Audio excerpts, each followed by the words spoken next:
when a third teacher tells administrators of another boy who is crying and fearful that he bravely confesses to his teacher that the perpetrator showed him the gun at recess and threatened to shoot him if he told anybody. This 6-year-old kid was evil. Grizzly, this is Grizzly 2. Interrogative. We clear to use our thermal barrack laws. What's up, guys? All right, so if you haven't been keeping track up with the whole story with the 6-year-old kid, I'm going to put a link in the description below to a video I previously made. So pretty much what happened, 6-year-old kid goes to school, takes a gun to school, winds up shooting one of the teachers. Long story short. Now, the lawyer of Abby, the teacher who got shot, has finally spoken. So Diane, this is Abby's lawyer or attorney that she's been using since this whole incident happened where she got shot. And this lawyer done found out a lot of stuff, people. All right, so it was some talk about this 6-year-old kid was trying to fight another student the morning of. Some teachers suspected him of having a gun on him. They tried to search his backpack. Later found out it was in his pocket. It was a kid. He actually showed the gun to this. He showed the gun to the kid and was like, "Hey, if you tell the teachers I got this, I'm going to shoot you." You know what I'm saying? The 6-year-old kid said that to another kid. There was also another teacher who wanted to search his backpack one more time near the end of the day, but was denied by the administration because they said it was the end of the day. It's too late. You know, got to go back home. And I want to stick with this story because the school was trying to blame gun control, the lack of enough gun control for this initially. If you go back and watch my other video, the parents was even trying to pass blame by saying, "Hey, the gun was locked up. It wasn't our fault." But how do you let a 6-year-old kid, people, get hold of your gun, take it to school, and shoot a teacher? Like, that's crazy, y'all. Okay, but whatever. Let's go ahead and get into this video, and I'm going to tell you what I think about it after that. But the administration could not be bothered. This tragedy was entirely preventable if the school administrators responsible for school safety had done their part and taken action when they had knowledge of imminent danger. To tell them that the 6-year-old had threatened to beat up another child that same day. But the school administration could not be bothered. They didn't call security, they didn't remove the student from the classroom, the school administration failed to act. The teacher then tells that same administrator that she believes the boy put the gun in his pocket before going outside for recess. Shortly after 1 p.m., when a third teacher tells administrators of another boy who is crying and fearful that he bravely confesses to his teacher that the perpetrator showed him the gun at recess and threatened to shoot him if he told anybody.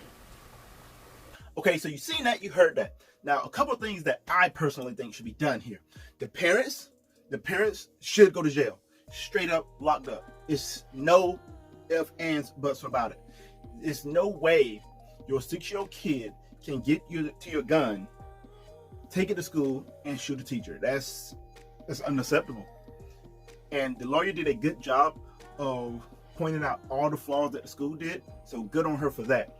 And now that brings more to light that this school's negligence was pretty much the cause of this gun being able to get into the school in the first place and endangering all these other kids. And the administration was trying to place blame. If you go back and look at my other video, that's going to be down in that description, where they was trying to push blame, saying, "Hey, it's because of lack of gun control this, gun control that," and just spewing nonsense. And to come out for all of this to be happening when you had teachers trying to warn you, teachers coming up warning you, "Yo, this kid is violent, there's something not right here." And even in that my last video on this, the parents had some type of order because something was mentally wrong with this kid, where they had to sit in the class with him. However, they wasn't there this week or that day, and then this happens. However we spin it, this kid was evil. Parents should be tossed in jail. This kid needs to go to live with another guardian, parent, whatever the case is. If it has to be a foster home, so be it. However, whoever the next guardian for this kid needs to understand, whatever this kid does to anyone, they need to be held accountable. Okay, so moving forward, what are we going to do? Don't worry, I got you. We need harder punishments for negligent gun owners. It's me as a gun owner, it's no way I'm going to allow any of my kids to get their hands on my firearm, have them take it to school and shoot a teacher. That is negligence on all levels on my behalf. I should be put in jail, in prison for my kids doing that. My kids should be taken away from me. So another thing, one of the school administrators was getting on camera and pretty much blaming gun control. Leave gun control out of this. It's no gun control law that would have stopped this negligent gun owner who was going to go ahead and ignore this whole law to begin with. It is illegal to let your 6-year-old kid go to school with a gun and shoot a teacher. That is illegal. What other gun law would have stopped this from happening? And don't you say mandatory lockup laws, because no, it would not have.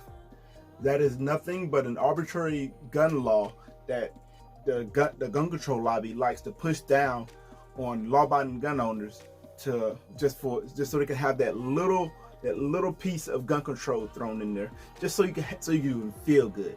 It's to make you feel good. While the masses of law-abiding gun owners like myself have to sit here and lock up our guns because of what this parent did. All right, so that's all I got for now. If you're interested in receiving that Second Amendment news every day, hey, you go ahead and hit that subscribe button, and I'm going to deliver every day. But until then, hey, I've been J Melrose 1, and I'm out.